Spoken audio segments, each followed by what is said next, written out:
Every day, humans collectively watch over 1 billion hours of YouTube. And 70% of those hours aren't chosen by us at all, but by YouTube's recommendation algorithm. We like to think we're in control as we scroll and click, but behind every screen is an invisible guiding hand. It's not a person pulling the strings, it's an algorithm. These unseen formulas quietly decide what we see, what we binge, what we buy, and even how we feel. In a very real sense, our lives are being choreographed by lines of code. And as we'll uncover, this is not by accident, it's by design. We live in an age of invisible puppet masters. Each time you unlock your phone or open your laptop, powerful AI systems are curating your reality. They decide which TikTok video plays next, which posts appear atop your Instagram feed, which Netflix show autoplays, and which Amazon product appears as recommended for you. We assume we're casually browsing, yet something deeper is happening. Everywhere you turn on the internet, there's basically a supercomputer pointing at your brain, playing chess against your mind, warns former Google ethicist Tristan Harris. Those algorithms are not neutral. They are purpose-built to grab your attention and guide your choices. And they are extremely good at their job. It's a system built on a simple trade. We get convenience and entertainment. In return, our behavior becomes data, fuel for a machine that learns exactly how to hook us. What began as a way to sort information has evolved into something like a digital puppeteer, learning a bit more about your desires and fears with each click, tap, and like. Let's pull back the curtain on these algorithms, what they are, how they work, and how they quietly shape our behavior, attention, and even emotions. In this context, an algorithm is essentially a recipe of code, a set of instructions and calculations that platforms use to decide what content to show you. But modern recommendation algorithms are no simple recipes. They are complex, self-improving machine learning models crunching massive amounts of data. They analyze your every digital move, what you watch, how long you watch it, what you pause on, what you like or share, even how you scroll. From this, the algorithm predicts what you want or what will keep you engaged and serves it up instantly. Take YouTube as an example. YouTube's algorithm, powered by Google's AI brain, narrows down millions of videos to a ranked handful tailored just for you. It looks at your viewing history, searches, the videos you've liked or disliked, your demographic info, and even the device you're on. If you tend to watch 10-minute documentaries at night, it will notice. If you binge music videos on weekends, it knows. In fact, the system is so effective that the algorithm drives over 200 million different video recommendations per day and is responsible for the majority of content consumed on the platform. The result? You keep watching. On mobile, the average user's session exceeds an hour, funneled from one video to the next by design. Now consider TikTok, the new master of algorithmic addiction. TikTok's For You page learns freakishly fast. By tracking even a few seconds of your swipes and replays, it infers your tastes with uncanny accuracy. The average TikTok user now spends about 46 minutes per day on the app, opening it 8 times a day, blowing through up to 180 bite-sized videos in that time. How did a platform of 15-second clips capture so much attention? Credit the algorithm's infinite scroll design and its AI-driven knack for showing exactly the kind of clip that will grab you next. It creates a hypnotic flow state where you lose track of time. One moment it's a funny pet video, then a dance clip, then a cooking hack, each tailored to your subconscious interests. Before you know it, hours have vanished. Even Instagram and Facebook use similar personalization engines. Every like, every follow, every second you linger on a photo is recorded. The algorithm learns that you love, say, travel photography and hardly engage with political news. So guess what your feed fills up with? More travel posts and fewer dissenting news articles. It feels comfortable, seeing only what resonates with you. But as we'll see, that comfort comes with consequences. On streaming services like Netflix, algorithms don't just recommend what show to watch. They even personalize the thumbnail images you see for each title. Netflix creates multiple artwork versions for a show and uses AI to decide which one might catch your eye. If you've watched lots of romance, you might see the two characters kissing on the cover. If you're an action fan, your Netflix might show an explosive scene from the very same movie. By A/B testing these thumbnails on different users, Netflix learned to grab your attention in the blink of an eye. The company openly credits its recommendation engine for driving 80% of the content its users discover. In other words, most of what people watch on Netflix isn't searched for at all. It's suggested by the algorithm, then chosen. Finally, consider Amazon. Its recommendation algorithm, customers also bought, is so influential that it drives 35% of all sales on Amazon. Think about that. More than a third of what people buy on the world's largest marketplace is not what they initially went looking for. It's what the AI nudged them to buy. You look at one yoga mat, and suddenly the site suggests the perfect water bottle, then a book on stretching, then a pair of yoga pants. This isn't a friendly shopping assistant. It's a calculated strategy analyzing billions of data points from millions of shoppers to predict and steer your next purchase. It works fabulously for sales, and it means an algorithm may be influencing your spending habits more than your own budget is. Across the digital world, these algorithms act as curators of our reality, choosing what information, entertainment, or options we encounter.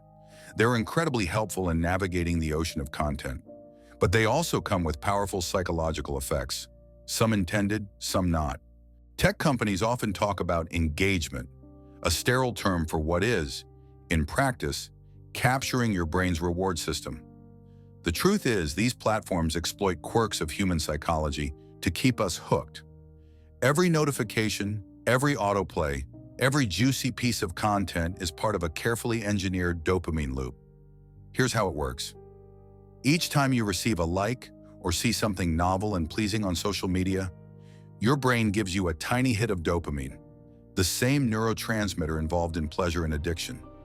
One study using brain scans found that getting likes on Instagram activated the same reward pathways as eating chocolate or winning a prize.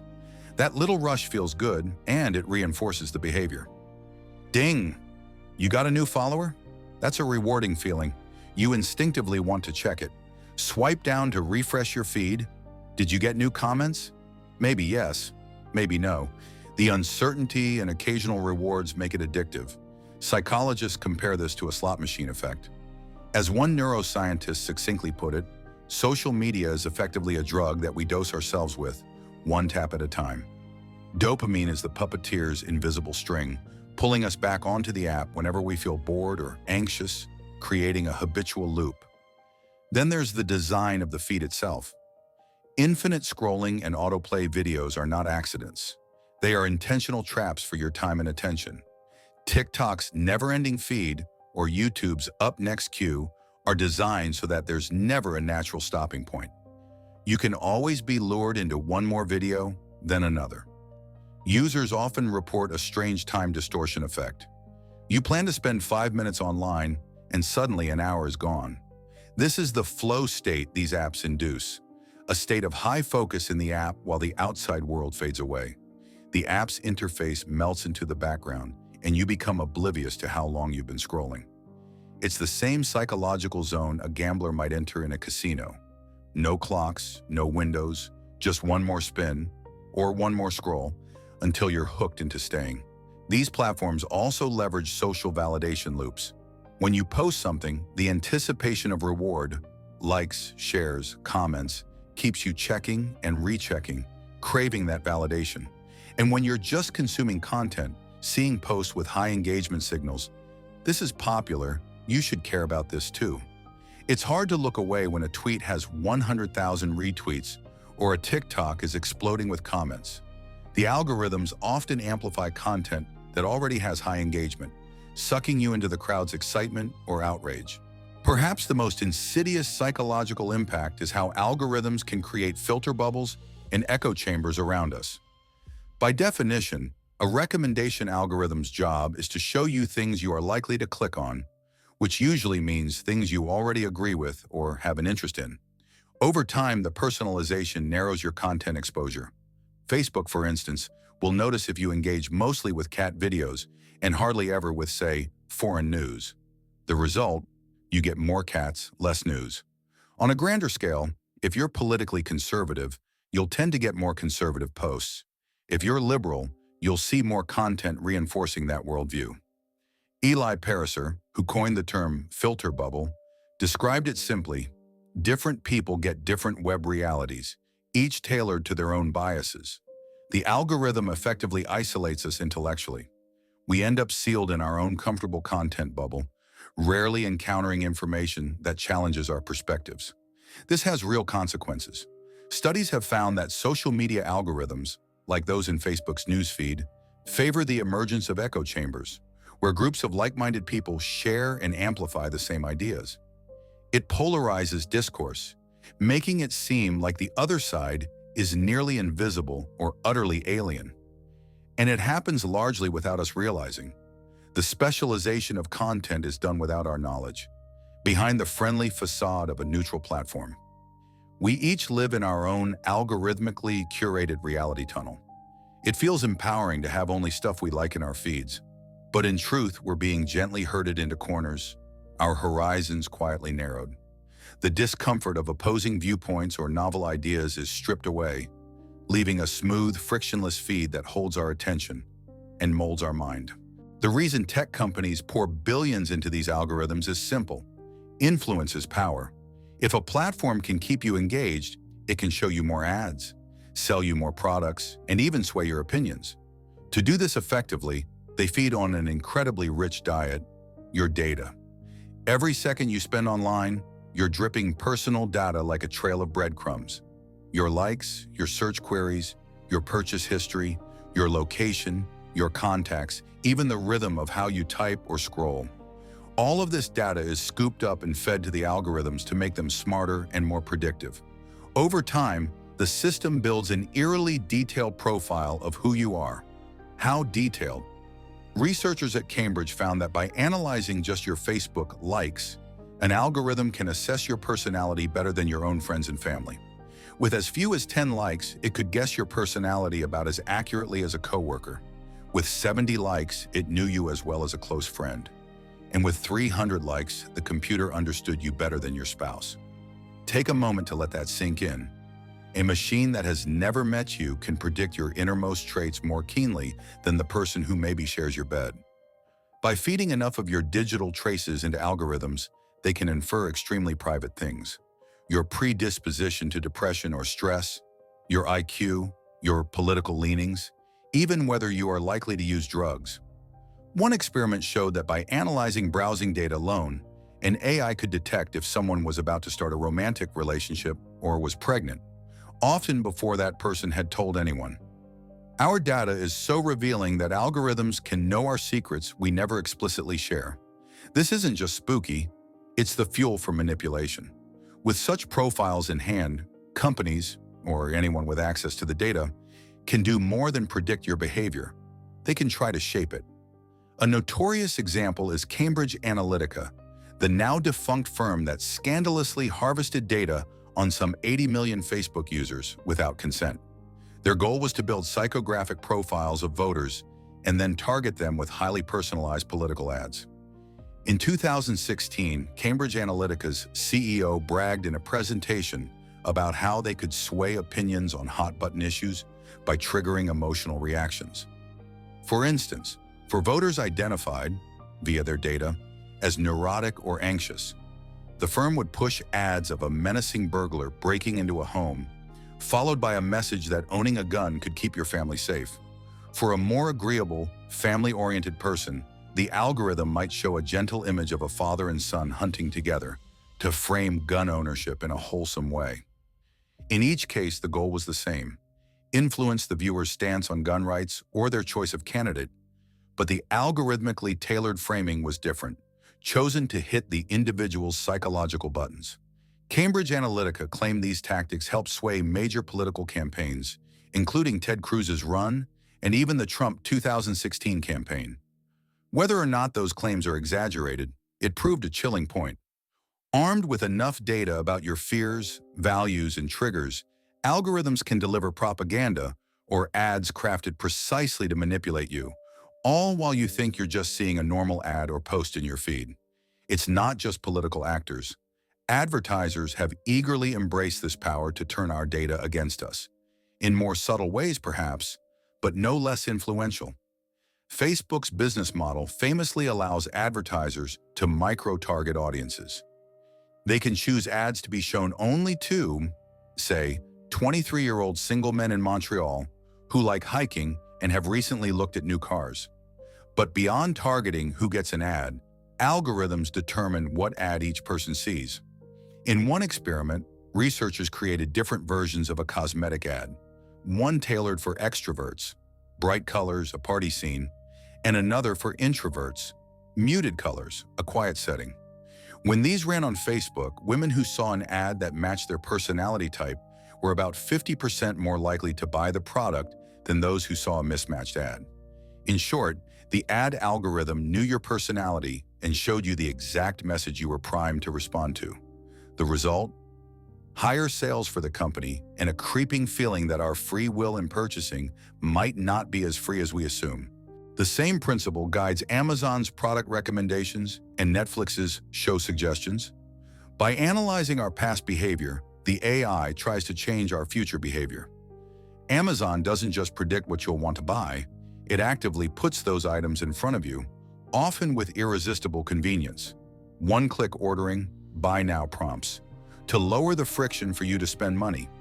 Netflix queues up the next episode before you have time to decide to stop, tilting you to keep watching rather than make a considered choice. These systems are nudging us constantly, and usually we nudge back willingly. After all, the suggestions often do align with our interests. But over time, the question arises, how many of our choices did we consciously make? And how many were quietly made for us by an AI that knew exactly how to tempt us? And consider the ultimate resource being manipulated, our attention. Human attention is finite and precious, yet collectively we spend on the order of 10 billion hours on social media platforms each week because the algorithms have fine-tuned how to grab and hold that attention.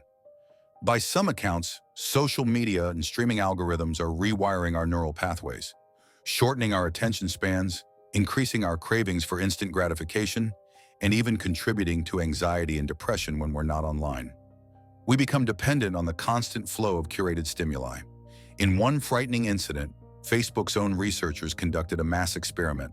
They subtly tweaked the news feeds of 689,000 users to show more positive posts to some and more negative posts to others, without anyone's knowledge or consent. The result was a demonstration of emotional contagion. Users who saw more positive content ended up writing slightly more positive posts themselves, and those who saw more negativity were nudged into a more negative mood. In other words, Facebook's algorithm quietly influenced the real emotions of hundreds of thousands of people, just by deciding what news or posts they saw. When this study came to light, it sparked outrage and ethical debates. But the truth is, such mood manipulation likely happens all the time inadvertently. If your feed on a given day is filled with anger-inducing rants, you might feel angrier. If the algorithm shows you only highlight reels of your friends' perfect lives, you might feel inadequate. The power to curate attention is the power to tug at our mood and worldview. By now, an unsettling picture emerges. We are living within systems that observe, learn, and influence continuously, largely beyond our awareness. The invisible algorithmic puppet masters do not force us at gunpoint. They don't need to. They gently nudge and cajole, leveraging deep insights about our psychology to guide us down particular paths. We feel like we're freely choosing to watch another video, but 9 times out of 10, it's a choice between options the algorithm put in front of us. We feel like our news feed is just showing us what's happening, but it's actually hiding anything it decided we wouldn't engage with. We feel like savvy consumers, but our purchase impulses are being quietly massaged by recommendation engines that know us better than we know ourselves. This raises a profound question. How much free will do we really have in the digital age? When an algorithm can guess and manipulate what you'll do next, are your choices truly your own or a product of your programming? Historian Yuval Noah Harari has warned that humans are increasingly becoming hackable animals, organisms that can be hacked and steered once enough data is obtained. He even cautioned that if democratic societies don't adapt, our politics could turn into an emotional puppet show, a stage where voters believe they're making rational choices while unseen algorithms pull the emotional strings. That's not science fiction. That's the trajectory we're already on, unless something changes. Think about it. 3 billion people now spend hours a day on social platforms. That's almost half of humanity being subtly conditioned by private, corporate-controlled AIs that optimize for engagement, not necessarily for truth or well-being. Each of us lives in a personalized reality shaped by our own data traces. Divide and conquer has become digitize and conquer. Each person isolated in a cocoon of their own preferences, served back to them on loop. It's comfortable, yes, but also a bit dystopian. We're like the characters in The Matrix, blissfully unaware of the manipulative system as long as it keeps us fed with enjoyable simulations. Our privacy has become the price of this convenience. Every bit of ourselves we hand over, each photo, each like, each facial recognition tag, each click, becomes just another input to better predict and influence our next move. And the data never really goes away. It's stored, analyzed, sometimes breached or sold. In the wrong hands, it can be used to control us in ways we wouldn't even recognize. Imagine a future, not far off, where your smartwatch's heart rate data and your browsing history are combined to pinpoint the perfect moment and a method to advertise something to you when you're most vulnerable. Or where an AI can analyze your voice in a Zoom call and sense you're depressed, then push content or products tailored to that mood. In fact, prototypes of this exist. Developers showed it's possible to use your laptop camera to track your facial expressions and mood in real time, and then adjust the content you see accordingly, scientificamerican.com. If you frown or look bored, the algorithm learns to serve a more exciting post. If you smile, maybe it reinforces that topic. It sounds like mind reading, but it's really just mind tracking and responding to it. Where does that leave the sanctity of our private inner life? And so we end with an uneasy realization. We are not entirely in control.